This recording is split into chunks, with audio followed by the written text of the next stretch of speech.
خلينا متفقين يا جدعان ان استثمارك في اي دقيقة مع اللعيبة اللي كانت موجودة النهاردة في ارض الملعب دي ما هو الا مضيعة للوقت. انا بالنسبة لي استثمر في لعيب صغير سنه صغير احسن بكتير من ان انا استثمر في اللعيبة دي واضيع وقت مع اللعيبة دي. انا عارف وكل الناس عارفة ان هي مش هتضيف لي اي حاجة جديدة في الوقت الحالي. بصراحة كانت هزيمة مستحقة امام انبي. خسرت المباراة في اول مباريات كاس الرابطة.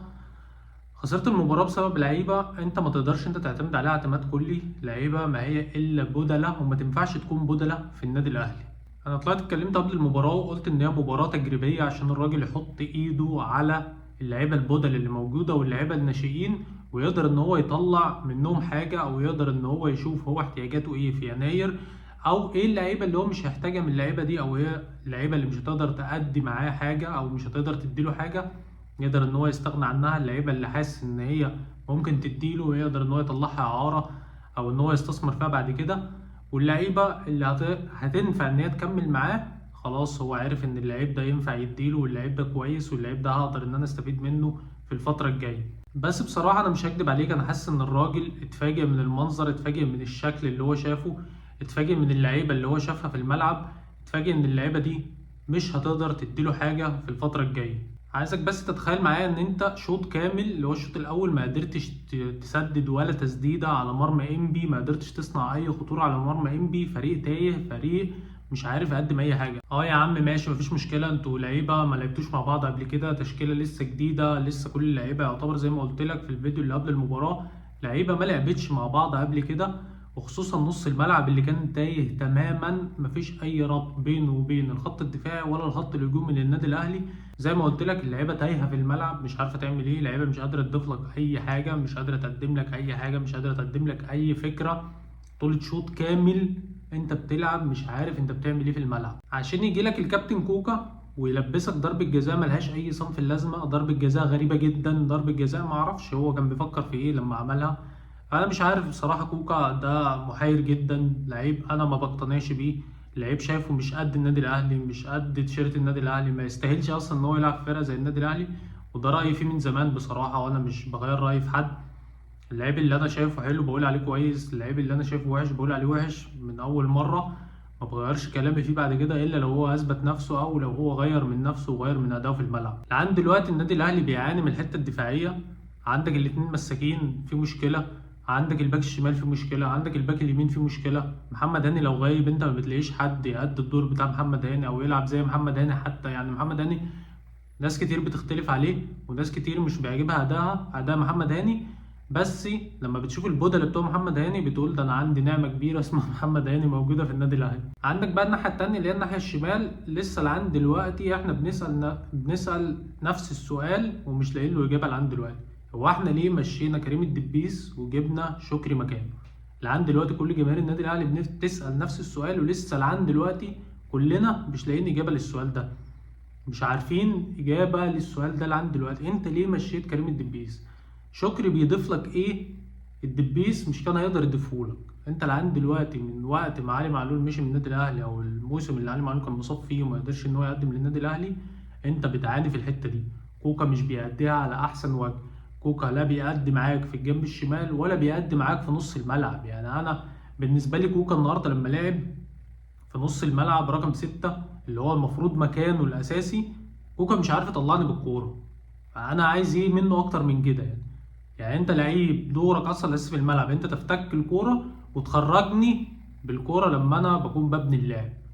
أنت لا عارف تفتك كرات ولا عارف تخرجني بالكورة من نص ملعبي.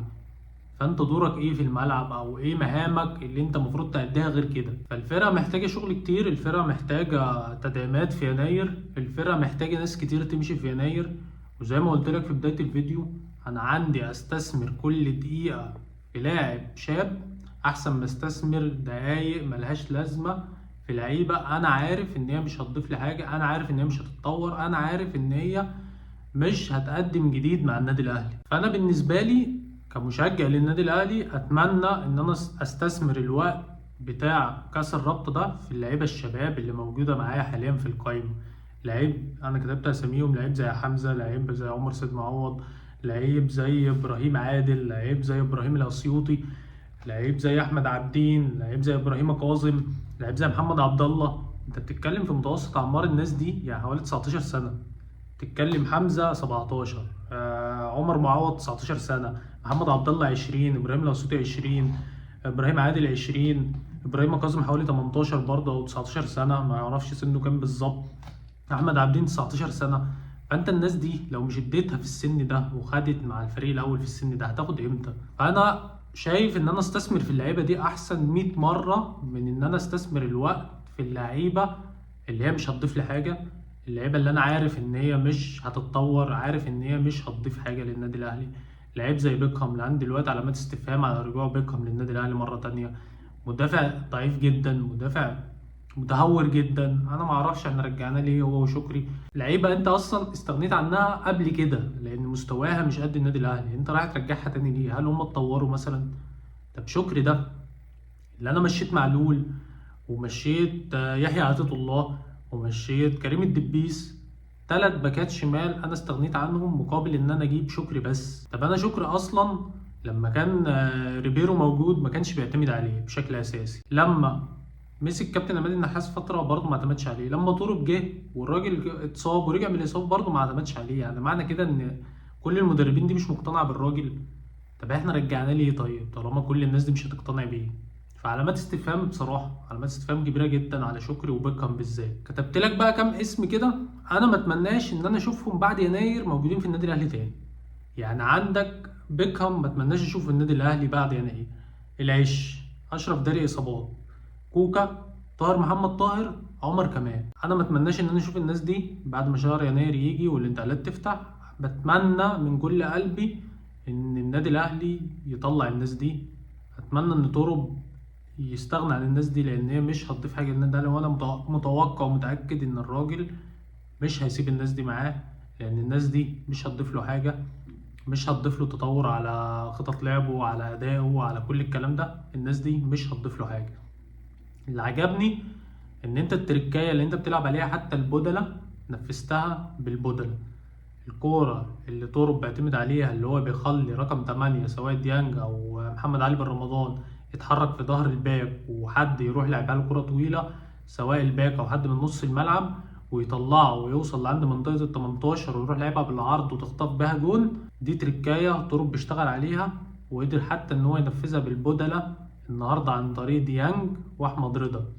شفنا ديانج اتحرك في ظهر المدافع والكرة اتلعبت له طويلة لعبها بالعرض، كمل أحمد رضا في منطقة الجزاء وحط الكرة هدف لولا إن الكرة اتحسبت تسلل على ديانج من البداية.